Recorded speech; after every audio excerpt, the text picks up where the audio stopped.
This is BBC News, the headlines. The head of the Afghan army has been sacked following a rapid offensive by the Taliban, who've taken over 9 provincial capitals. Tens of thousands of civilians have fled their homes and hundreds have died in recent weeks. President Ashraf Ghani has been rallying beleaguered troops in Mazar-e-Sharif, a crucial northern city under pressure from the offensive. It's long been a bastion of anti-Taliban militias. Italy may have registered the hottest temperature ever recorded in Europe. A reading on the island of Sicily registered 48.8 degrees Celsius, but this still needs to be verified. The current record is 48 degrees. New charges have been filed against the prominent Kremlin critic Alexei Navalny, who's already serving time in prison. The authorities claim his anti-corruption foundation infringes people's rights.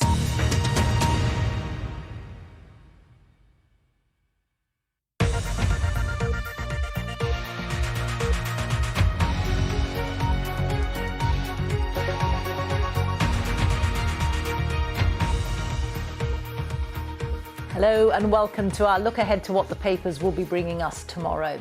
With me are the Conservative commentator Tim Montgomery and Sienna Rogers, who's the editor of Labour List. Well, let's take a look at some of tomorrow's front pages.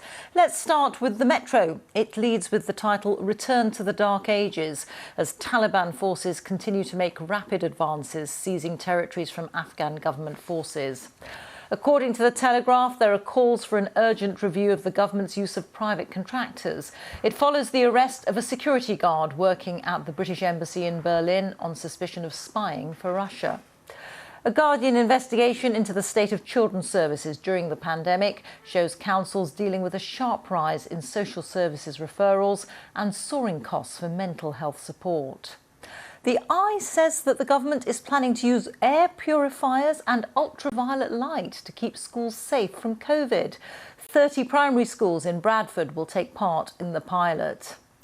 And in the FT, the US government calls on the oil cartel OPEC to increase oil production in an effort to curb high petrol prices that officials say could harm the global recovery. OK, well, let's begin. Let's start with the Metro, shall we? And this very stark headline, Return to the Dark Ages. Tim, I mean, this is a really interesting front story for the Metro, isn't it? And shows, I suppose, the level of deep alarm. Absolutely. I think, Reeta, this is the most extraordinary story in the world today. And the front page is depressing. It's incredibly saddening, and we're reading in this story that children as young as 12 are being captured by the advancing Taliban and used as child brides. That women who in Afghanistan during the period when the West have tried to liberate the country from Afghanistan are being captured by the Taliban and given to their fighters as spoils of war, effectively as prostitutes. And I think, we hear the story of a country falling under the spell of an evil regime, but the way the Metro takes us into the human side of what is happening, it really captures the imagination and really brings tears to your eyes, really, that people who have for 20 years been free of this evil regime are fearful that their whole country, nearly 40 million people, is about to fall under their control again. And I'm afraid it reflects incredibly badly on the West. We have pulled out after we promised to stay true to these people. We've let them down very, very badly. That's very interesting. Sienna, what do you think about this move by President Biden to pull troops out in a spirit of 20 years is enough? Well, I can completely... The decision is understandable in itself. I really think that the fact that what we're seeing now, I mean, cities falling to the Taliban at a far quicker rate than people had expected, is really, it's embarrassing for the West. It's a humiliation, but not because they're withdrawing now, but because in the first place, I think the anti-war movement did predict that this would be the case. That actually, over the years, the poverty rate has massively increased in the region. I mean, this is undoubtedly a failure of the West. And the fear is that now the region, is going to be fertile ground for terrorist groups. It's likely that other powers are going to have a big influence on the politics there from now on, rather than us. But I think it's unfortunate the US appears to have decided that actually more bombing is the answer. There seems to be a lot of pressure on Joe Biden in that direction. And I think that is what is unfortunate. And Tim, Sienna says that, the future for Afghanistan itself looks bleak, but the potential for it to be destabilising for other countries, neighbouring countries and further afield is pretty high. It really is. And I don't quite agree with what Sienna has just said. We have to be there. The reason the Taliban are advancing is that the Afghan forces don't have the aerial support that only the West can supply. If we were still there, engaged properly, as we have been over the last couple of years. The casualty rates, of course, in the early years of Afghanistan conflict were very high. But recently, actually, just by maintaining air support for the Afghan forces, we had held the Taliban at bay without very serious losses of Western personnel. And we had Joe Biden at the Cornwall G7 summit say America is back. And it's just proven that those are words. Coming directly, Reeta, to your question. And the problem is we are in a strategic conflict with China and Russia. And people in Beijing and Moscow will be rubbing their hands in glee because they'll be able to say to all marginal regimes around the world, you can't trust Britain, you can't trust America. They will eventually give up on you. Trust us. And it may be a deal with the devil for these countries, but at least they know that Russia and China will stand with them. I'm thoroughly ashamed, to be honest, of our democracy's failure to stand with these people at the moment. Sienna, just in response to what Tim is saying, and then we will move on to another front page, do you think, I said to you, Joe Biden is pulling out his troops in a spirit of 20 years is enough, but maybe that's the wrong way of looking at it. Maybe 20 years is just too short a time in which to turn around a state that's under such difficulty. Well, I understand what Tim is saying, and I thought that he would disagree with what I was saying there. I agree, obviously, with all the things that he said about how just heartbreaking, this story is, the way that the Metro has reported that these girls are being raped and taken as sex slaves. It's absolutely heartbreaking. But I think the fact that we're in this situation now is really a reflection of just how poorly we've done over the last 20 years. This situation shouldn't be happening now after that intervention, if that intervention had been done correctly. So I think that's what we need to be looking at. OK, many thanks. Well, let's move on. We will be discussing that story in great detail, I'm sure, in the coming days and weeks. Let's move on to the front page of the Telegraph. Tim, MPs urge Sajid Javid to cap the travel test cost at £40. Now, this is something that's been rumbling on for a while. What's it saying in terms of detail? It seems, Reeta, such a change of gear from our last story. I'm sorry about that. We've got an eclectic mix of front page stories today. To bring us to a breadth of the stories. But, of course, there are people, who have missed out on a foreign holiday over the last couple of years for reasons we're all familiar with.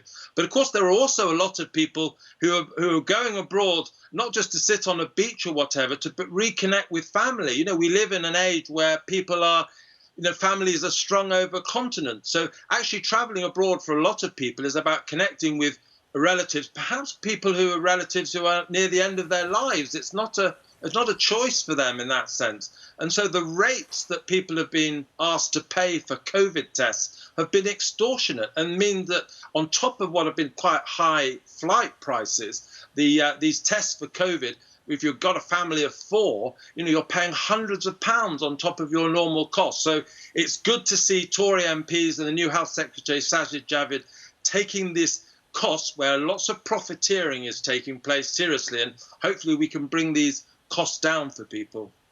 Sienna? Yeah, as it says here, that we have rip-off prices for these PCR tests that still average £75, and obviously they risk turning foreign holidays into the preserve only of the wealthy. That's what Tory MPs are calling on Sajid Javid to kind of take action because of that. And I mean, the kind of experience of international travellers in terms of the UK compared to other countries, is really stark. You would expect that the UK could be just as prepared or better prepared than many other European countries, and would not have this ridiculous profiteering happening, and yet it is, and it clearly needs to be addressed. I mean, there are so many things to be addressed about our coronavirus situation, our handling of this crisis, but this is one of them. It's interesting because the price that's being suggested by the Conservative who's named here is £40. I wonder where that figure comes from. I don't know if either of you have any idea. I don't know how much it costs to make and then process a PCR test. I don't think the story necessarily says. I don't know if either of you know. I think it's a little bit less than £40. I think we can allow companies a little bit of profit, but when the cost of these tests is 3, 4, sometimes 5 or 6 times what seems to be the basic cost of this test, then this is extortion that's absolutely unacceptable. And if we do want to get the travel industry back on its feet, it's an industry that employs a huge number of British people. A lot of British people who work in this industry are very fearful about their futures. It's not helping that industry if on top of the normal costs of travel, they have to pay these huge fees as well. OK. Sienna, can we go to another story on the front page of the Telegraph? Crackdown on energy greenwashing. What is greenwashing? Well, I think we're seeing an awful lot of this. I mean, a bit like, all these kind of social movements like LGBT, Pride, all those kind of things. The corporations latch onto them and then they start, making it part of their brand in order to appeal to, younger people or people who are conscious about the environment in this case. So, I mean, basically, in very simple terms, it's all pretending to be greener than you are. So this story is about energy companies that are misleading consumers, and they're saying that, they're presenting these deals as supposedly eco-friendly, but actually they're not as green as they seem. And we know that from recent polling, there's new polling out today, that the British public really is very keen to do what they can to address the climate crisis. They think that politicians aren't doing enough. They want ambitious targets. They want to see action. All of this stuff is actually becoming more and more real for people as well, as we've seen, extreme weather here, flooding, destroying people's homes and livelihoods. So I think this is an important story and a real issue that would cause concern, because people need that kind of transparency. And I suppose, Tim, it's inevitable, if there is public concern, that there will be businesses and certain industries that jump on a bandwagon. And politicians, may I suggest as well. There's politicians who pretend to be green and don't actually necessarily walk the walk as well as talk the talk. But, call me cynical, but yes, the public may tell pollsters of the kind that Sienna has just quoted completely accurately that they want action on the environment. But when their energy prices start to go up, we've had the energy cap issue in the last week, when taxes might go up to pay for environmental measures, there are very few instances anywhere around the world, from Canada to Germany to Australia, where people are actually willing to really pay the kind of serious money that's probably going to be necessary for the kind of radical environmental action that we've heard is necessary, for example, from the UN climate report this week. And even if the West was willing to take action on the scale that was necessary, even if Western consumers and taxpayers were willing to take necessary action, that doesn't even begin to deal with whether China's going to stop building its coal-fired power stations. I'm much more of someone who thinks that we need to do an awful lot more about preparing for climate change rather than trying to combat it, because I just don't see the resolve either in Western democracies or in the Chinese totalitarian state to take the kind of energy that's necessary.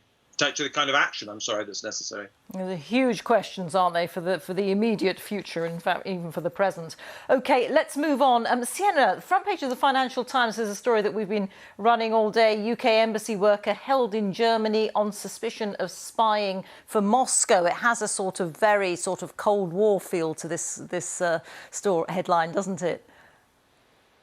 Definitely. Well, yeah, I mean, it's like watching a spy film, isn't it? It's one of those kind of stories that seems like a stranger than fiction. So the story is that this 57-year-old, who we're calling David S., was arrested in Berlin following an investigation. And he's suspected of having worked for foreign agents since November, and I think they've been keeping an eye on him for some time. His apartment and his workplace have been searched.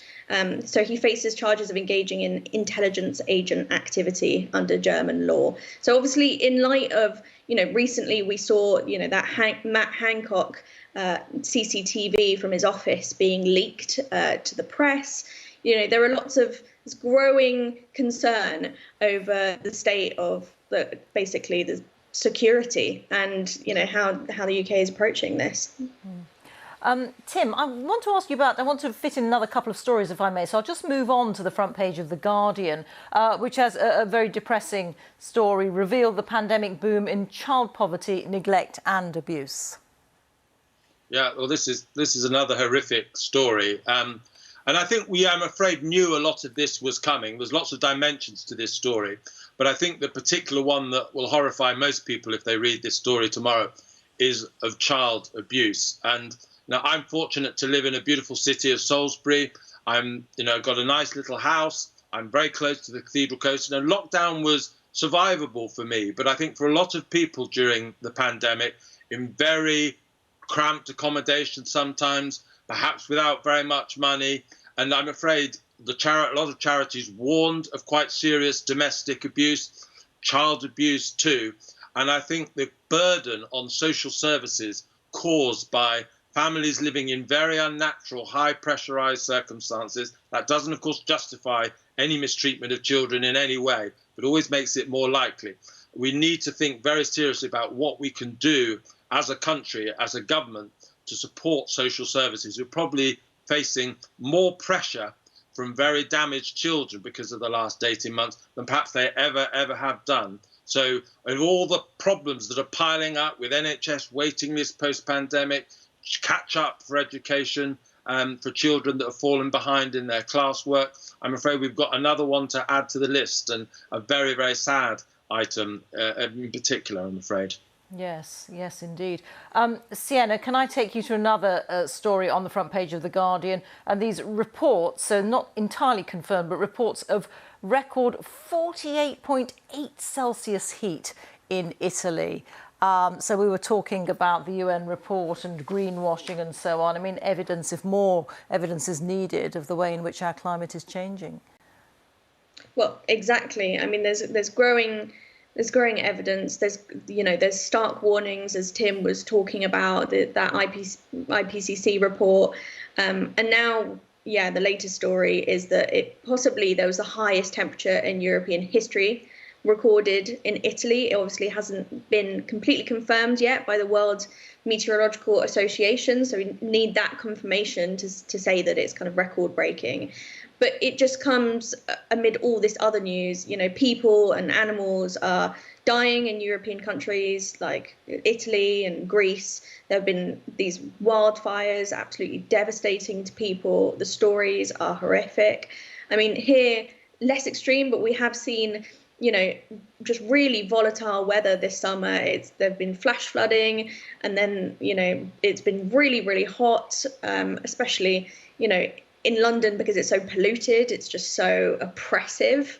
And I mean, I think, as I was saying earlier, this is just making the climate crisis more and more real to people. I don't think anyone, there's not so much. I think Keir Starmer said this week, it's not so much climate denial is the problem anymore, but climate delay in terms of actually taking action to address it. OK. We'll have to leave it there. Sienna and Tim, thank you both very much indeed. Well, that is it for the papers. If you're in the UK, Sienna and Tim will be back in just over half an hour to look at more of the stories being covered by newspapers and websites here. But goodbye for now.